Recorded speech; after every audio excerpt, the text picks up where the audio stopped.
C'est le premier cas porteur d'un variant détecté en Polynésie. À son retour de métropole, un résident des îles a été détecté positif à son autotest 4 jours après son arrivée.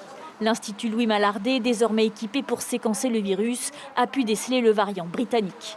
Ce qui va être fait, c'est que systématiquement toutes les personnes positives, donc qui seront effectivement de retour de l'extérieur, tous ces prélèvements positifs seront techniqués pour identifier s'il y a ou pas variant à l'intérieur. Selon les autorités sanitaires, le voyageur aurait bien respecté son isolement volontaire, en famille, à Tahiti, dans l'attente de l'autotest, mais son entourage est en train d'être dépisté. Le pays souhaite éviter à tout prix une diffusion du variant. Sa contagiosité qui est plus rapide. Et donc, c'est la raison, on s'inquiète. Oui, on s'en inquiète comme on s'est inquiété du virus lui-même. C'est-à-dire que pour nous, ça entraîne la nécessité d'avoir des ressources humaines suffisantes pour pouvoir contrôler les personnes qui sont à domicile. Ça entraîne tout un tas de mesures à prendre qui sont plus importantes que ce qu'elles pouvaient être auparavant.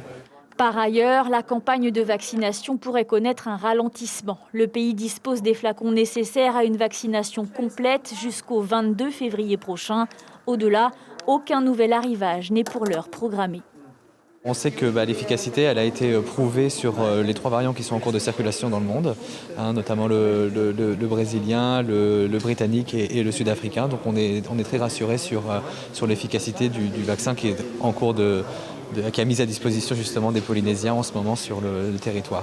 Le taux d'incidence actuel en Polynésie, c'est-à-dire le nombre de malades de la Covid pour 100 000 habitants, a chuté à 38. C'est 5 fois moins que dans l'Hexagone.